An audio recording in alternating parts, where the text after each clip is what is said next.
Selasaan dalam diskusi mingguan rutin sambil makan makanan favorit kaum vegan seperti saya, yaitu diskusi sambil menyantap bacang jamur. Kemarin diskusi dibuka dengan pertanyaan kepada saya, Mas, tahu berapa sales revenue BUMN kalau semua BUMN itu dijumlahkan? Bosman sebagai BUMN haters pasti tahu dong. Saya jawab, anjay sialan lu, saya ini bener hater BUMN yang jadi kementerian. Jadi pasti data saya lengkap lah. Jawaban saya disambut gelak tawa bertujuh. Ini ketawa sinikal pastinya karena satu mantan direksi BUMN dan satu lagi masih petinggi BUMN hadir di sana. Lalu saya jawab, omsetnya kalau tidak salah secara akumulasi semua BUMN yaitu sekitar 2.000-an triliun rupiah per tahun. Memang ada apa dengan nanya omset revenue BUMN? Saya bertanya balik. Sebelum dijawab, saya pun lanjut berkata, memangnya mau dilihat dari sisi apa BUMN itu? Dari sisi profit dibanding omset. Jika swasta yang pegang, pasti lebih tinggi profitnya. Dari sisi servis juga pasti swasta lebih baik. Kalau dari sisi korupsi,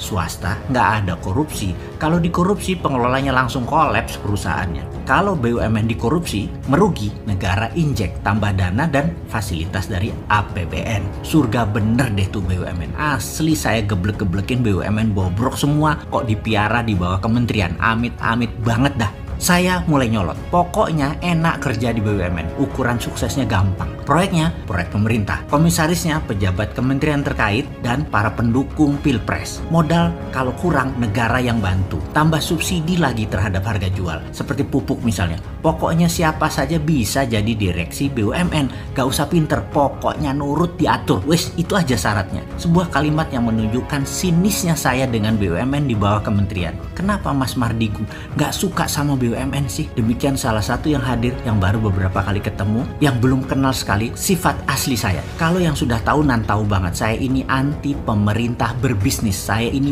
pro UKM dan pro wira swasta. Oke, saya tanya balik kepadanya. Dari sales 2.000 triliun per tahun total BUMN ini, ada berapa yang didapat karena ekspor? Jawabannya mungkin nggak ada BUMN ekspor. Sedikit banget kalau ada BUMN ekspor. Raja import mah iya kali. Selama ada BUMN sentralisasi, garansi UKM juga tidak akan tumbuh baik di Indonesia. Jadi yang 2.000 triliun ini sebenarnya pasarnya dan uangnya rakyat Indonesia yang diambil lagi ke perusahaan negara tersebut. Pegawainya BUMN dapat faedah dari perasan rakyat Indonesia yang jadi marketnya BUMN yang dilindungi peraturan pemerintah lagi. Asli aneh dah bernegaranya. Ini malu-maluin. Masa jualan ke rakyat sendiri? Masa pahlawan devisanya bukan BUMN? Ahli import iya BUMN. Katanya memuja Tiongkok, tetapi nggak niru Tiongkok. Tiongkok BUMN-nya itu pahlawan devisa, bos. Misalnya mereka kerja membangun di Indonesia, itu menguntungkan Tiongkok. BUMN Tiongkok tuh pahlawan devisa sekali lagi, tetapi menjadi penjajah dan mengambil devisa negara lain. Karena uang keluar dari Indonesia kan cash out, dan itu cash outnya kemana? Ke Tiongkok. Maaf nih ya, bagi pejabat yang sekarang jadi menteri yang memuja Tiongkok, saya bisa bilang salah besar miring ke Tiongkok. Jadi solusinya bagaimana ke depan tentang BUMN? Kalau saya bisa memberi masukan kepada Presiden, kurangi dulu proyek infrastruktur, benahi sektor keuangan negara, benahi sistem perbankan, benahi sistem pembayaran, fokuskan masalah kesehatan yaitu selesaikan COVID. Ada mazhab dalam geoekonomi bernegara dan itu harus disadari oleh kita semua. Tidak ada mazhab ekonomi yang lebih baik dari satu dengan yang lain. Yang ada hanyalah mana yang cocok dipakai dalam situasi yang mana. Itu kuncinya. Pertanyaan sederhana, kalau dalam rumah tangga kita anak banyak, suami gaji pas-pasan, untuk hal ini nombok dan banyak utangan di warung dan lain sebagainya, dalam negara itu namanya ekonomi lagi bas. Di keluarga lain, suami naik pangkat, istrinya punya usaha catering sedang moncer, baru dapat pecah waris. Maka kalau negara seperti ini, negara tersebut dalam keadaan ekonominya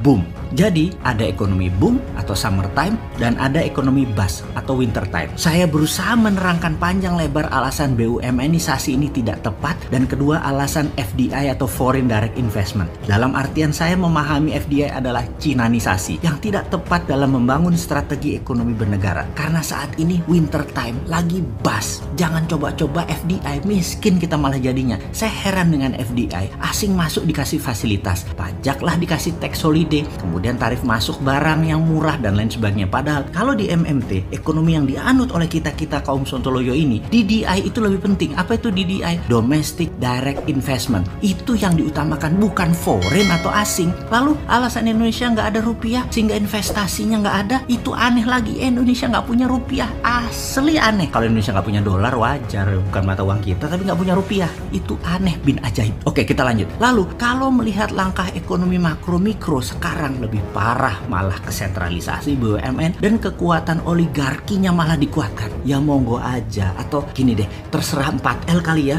Mudah-mudahan semua aman bisa melewati petaka COVID dan nggak terjadi krisis ekonomi lebih parah. Karena menurut saya pribadi, ketika strateginya nggak terlalu mendukung UKM, kayaknya ekonomi akan terseok-seok tahun ini dan tahun kedepannya. Kita Komsontoloyo ingin sekali berkontribusi mengembangkan UKM. Salah satunya dengan MMT, tetapi apa daya, tangan tak sampai, suara tak terdengar. Yo wis, sakarepmu. Suatu hari kau akan tergantikan juga. Kau akan tak bertameng lagi. Jadi hati-hati ya bernegaranya.